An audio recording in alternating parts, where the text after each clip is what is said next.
In a dystopian world, a man strolls close to a few destroyed vehicles. This is Eli. Subsequent to finding a house, Eli breaks down the entryway, searches for traps, and really takes a look at the tap for water. However, it doesn't work. While Eli opens a storage room and finds a body, he takes the boots off the body and puts them on. That evening, he eats, pays attention to his iPod, and peruses his book prior to dozing. The following morning, Eli awakens, his iPod battery is depleted. While strolling west, he experiences a lady with a broken truck who is requesting help. Eli then, at that point, smells thieves and gets down on them. Their chief compromises Eli and pushes him. Eli, unaffected, cautions him that he will cut off his hand. As the pioneer contacts Eli once more, Eli removes his hand and strolls once more into the shadows, baiting the other 5.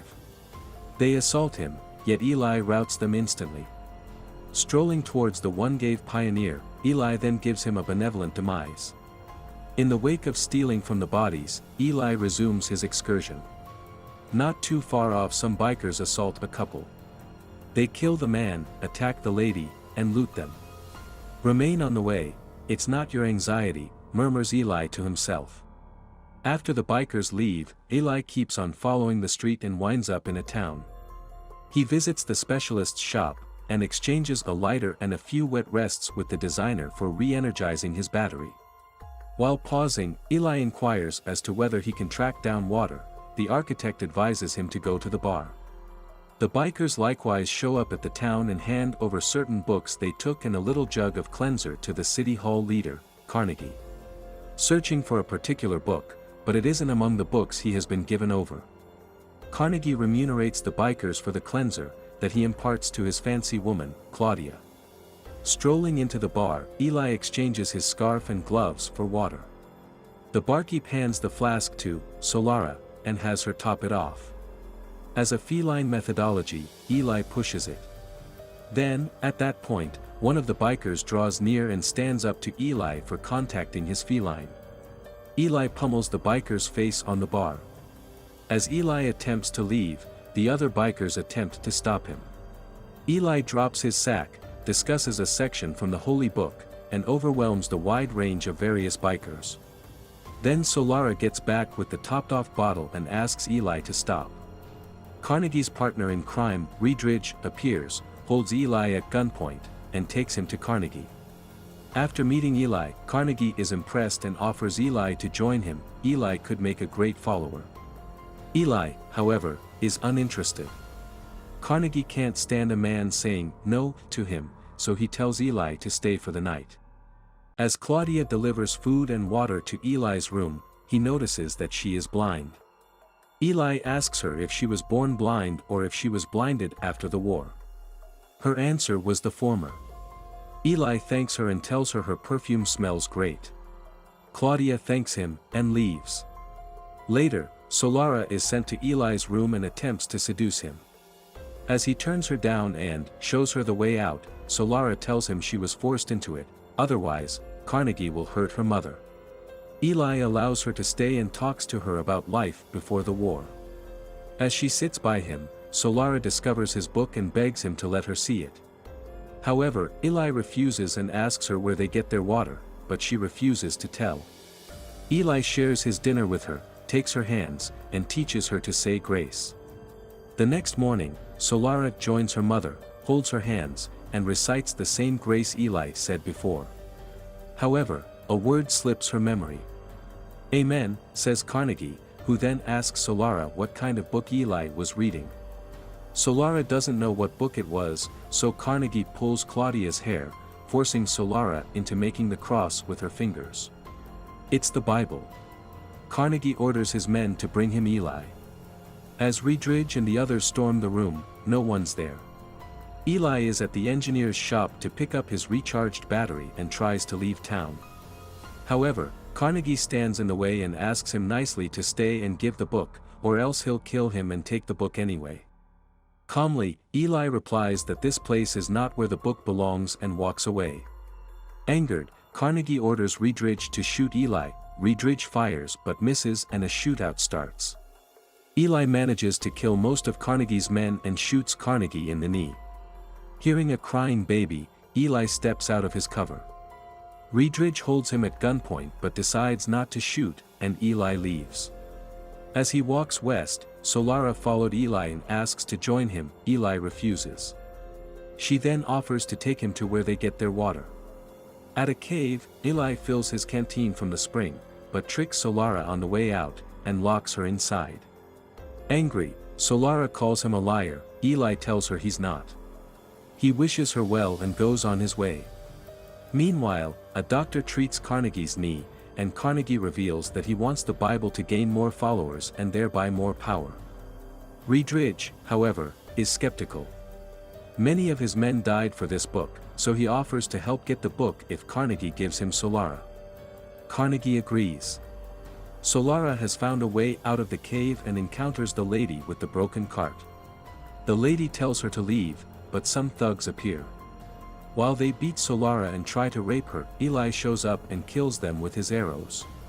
Solara tearfully hugs Eli, showing him her gratitude.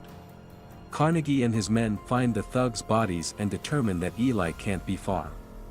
Also, Reedridge finds Solara's scarf.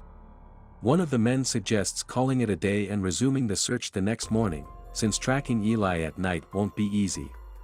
Besides, he will see them coming. Reedridge agrees. Eli and Solara spend the night in an abandoned nuclear plant. Eli reads his Bible and recites a few verses to Solara.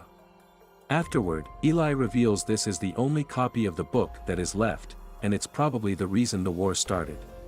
When asked how he found the Bible, Eli says a voice led him to the book and told him to carry it west, to a place where the book would be safe. When Solara thinks Eli's asleep, she goes through his stuff and tries to hold the book. Eli snaps awake and warns her not to touch the book. The following morning, the two strolled west. Solara inquires as to whether he's certain his objective is west. He certifies he's directed with conviction, by feeling things out. Solara stays quiet. It is Eli's whimsical to think. After finding a house, they approach it, wanting to discover some water. Eli opens the entryway handle, yet the two fall into a snare under. Several open the entryway. George asks them what their identity is and for what good reason they didn't submit to the sign. Eli apologizes and vows to leave them be. Martha, the old woman, welcomes them over and makes them tea. The couple shows them the cemetery behind their home and deals them meat sandwiches for lunch. Given Martha's shaking hands, Eli sorts their savages and leaves the house with Solara. Nonetheless, seeing Carnegie's vehicles drawing closer, the two get back inside. The old couple supplies them with weapons, and they get ready for a gunfight. Carnegie tells Eli to hand over the book and let Solara go. A wrapped package is thrown out of a window. Reedridge checks it and realizes it's a bomb, so he drops it and takes cover. The bomb explodes, taking out several men. An intense shootout starts. Reedridge grabs a rocket launcher and fires a rocket at the house, thereby killing Martha. Enraged, George fires at some men approaching and kills them, but he is shot by a large machine gun. Eli and Solara are captured. Carnegie demands the book but Eli refuses. Then, Carnegie threatens to kill Solara. Eli gives in and tells him where it is. Reedridge finds it in the house and hands it over to Carnegie. Carnegie finally holds the book and sniffs it. Then he shoots Eli in the stomach. Carnegie tells Eli to pray for him and leaves him to die. While returning, Reedridge looks at Eli's blade and sets it to the side. Solara utilizes the wire from Eli's bow to stifle the driver, making the van flip over. The driver is dead. Carnegie's men pivot, however as they do as such, Solara throws a projectile, detonating one of the vehicles. Solara gets back in the van and flames the motor. Close to Solara, Reedridge hauls the blade out of his chest, leaves the van, and bites the dust. Solara then drives away. Carnegie chooses not to pursue her since he has the book and they scarcely have sufficient fuel to get back to town. Solara returns to the house but doesn't find Eli. She drives west and catches up with him. She gets him in the car and Eli stops his bleeding with duct tape. Solara apologizes for the trouble and for Eli losing the book. Eli tells her it's not her fault. After all, one of the book's lessons is to do more for others than for oneself. When smelling the salty air, Eli says they're close to the ocean. They reach a broken Golden Gate Bridge, find a boat, and row to Alcatraz Island. A guard asks them who they are. Eli replies that he has a Bible. The guard lets them in. The curator on the island, Lombardi, welcomes the two and reveals all the books he gathered and stored. However, they don't have a Bible, so Eli, having memorized the Bible in the last 30 years, dictates it word by word. Lombardi writes it down. Back in town, Carnegie tries to open the Bible, but it's locked. He has the engineer pick the lock. Eager to know what's in it, Carnegie opens it.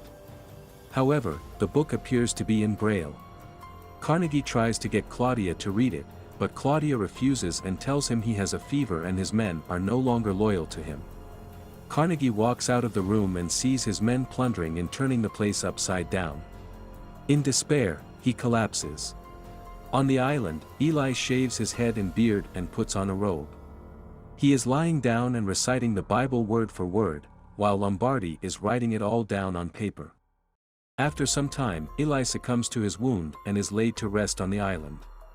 Solara pays her respects, takes his machete and gear, and heads home. The movie ends with Solara walking on the road as the sun sets. Thanks for watching, and don't forget to hit the subscribe button for more exciting movie recaps.